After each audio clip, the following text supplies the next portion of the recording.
Hello there guys, what is going on? SonOfChelsea back here again for another edition of my team selector ahead of the game tomorrow against Luton.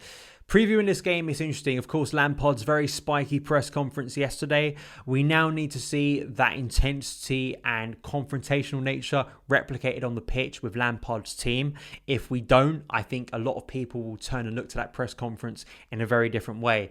I thought it was a calculated move personally. I felt it was a move to try and get a response from this team in a very public manner, in a very confrontational manner. We now need to see that intensity back in this Chelsea team because it's been so lacking for quite a while now. And going into not only this game, but also the Wolves and Burnley game is critical. Chelsea now respond positively and we get some belief back in this squad because they absolutely need it. And I think it is a bit of a no-win situation tomorrow, at least if you're very critical of Lampard at the moment. If you don't have much belief on him sort of taking Chelsea forward, I think, if Chelsea win this game convincingly, most people will shrug their shoulders because it's expected, right?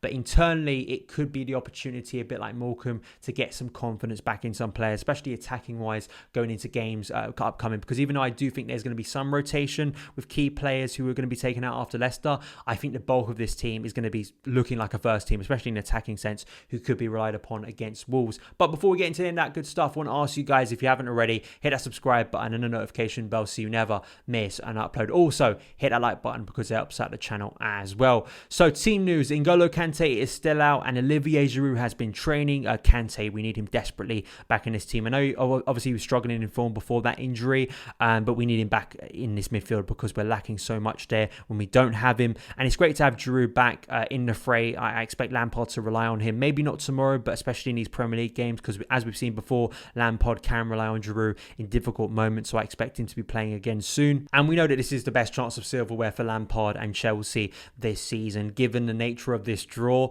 Chelsea, if we win tomorrow, that 5th round tie will be away to Championship opposition once again, either Barnsley or Norwich, and that's a chance for Chelsea to get into the quarterfinals.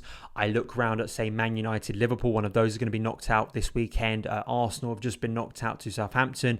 Everton and Tottenham could face each other in the next round. So by the time we get to the quarterfinal, if Chelsea, as expected, get to the quarterfinal, we could be in a pretty decent position. But let's take a look at the opposition in Luton Town. Won 3 of their last 5 games, sit 13th in the Championship currently. Nathan Jones is their head coach. James Collins is their top goal scorer with 9 goals in 23 appearances. Luton actually played Premier League opposition earlier in the season in the League Cup, losing 3-0 at home to Man United. Tactically, they've used 3 formations in their last 3 games: the 4-1-4-1, the 3-5-2, and also the 4-3-3. So any of those could pop up tomorrow facing Chelsea at the Bridge. And also for older Chelsea fans, this is a bit of a throwback fixture. This is the first meeting between Chelsea and Luton since April 1994, when the Blues beat the Hatters 2-0 in the FA Cup semi-final. Also, Olivier Giroud has been involved in 25 goals in 32 FA Cup appearances in his career. That comes to 16 goals and 9 assists, including 19 in 20 starts in the competition,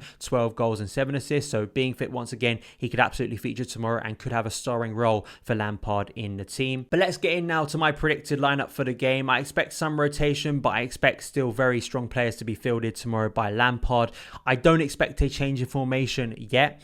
I feel we could see that against Wolves. I get a feeling that in this difficult period, Lampard may revert to that 3-back system we saw at times work successfully last year, but I don't feel for this game. I think it still will be the 4-3-3.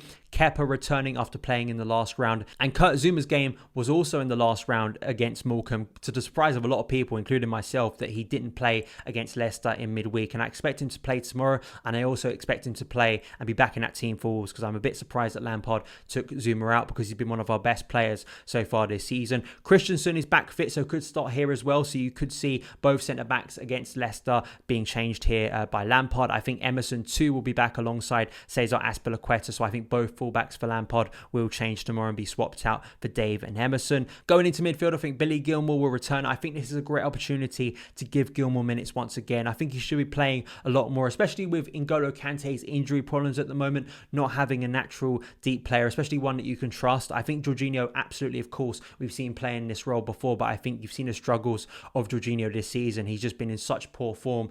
So I'd rather have Billy Gilmour here, a chance to give him minutes, substantial minutes in the FA Cup. Ahead of Gilmour, I'm going to go with Kai Havertz and Mateo Kovacic. I think it's time to give Mason a rest. And as well, Kai Havertz had a good time against Morecambe, getting a goal and an assist. So hopefully he can have similar influence in a game Chelsea I expect will have a lot of the ball. So hopefully he can make those dangerous runs into the box and profit off them. Ziyech didn't start against Leicester and had a good hand in influencing goals against Morecambe. So I expect him to come in here in the starting 11 on the right of a front three. Callum Hudson-Odoi had a productive game against Morecambe in the last round. So I expect him to start here on the left and was taken off early against Leicester. So hopefully he can get back to some good form. He's been one of Chelsea's form players recently. Had a difficult time, of course, against Leicester, but hopefully he can influence the game in a positive way and maybe get on the score sheet once again in the FA Cup. And I think that Timo Werner will start here. He scored in the last round. I think he looked decent, went off the bench against Leicester. Of course, that was a very difficult night for Chelsea.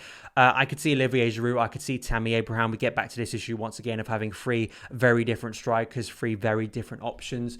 Once again, I think it's imperative on Lampard to try and get the best out of Timo, but I wouldn't blame him for relying on Olivier Giroud in this situation, for relying on Tammy Abraham. But I felt Tammy had a pretty poor game against Leicester, like a lot of players did. So I'm going to go with Timo Werner, but once again, no problems if Olivier Giroud comes back in here after injury. But that is my starting 11. Let me know your lineups in the comments below. Thank you guys so much for taking the time to watch this video. If you did enjoy it, hit that subscribe button and a notification bell so you never miss an upload. Also, hit that like button because it helps out the channel too. Follow me on Twitter at SonOfChelsea, and I'll see you again.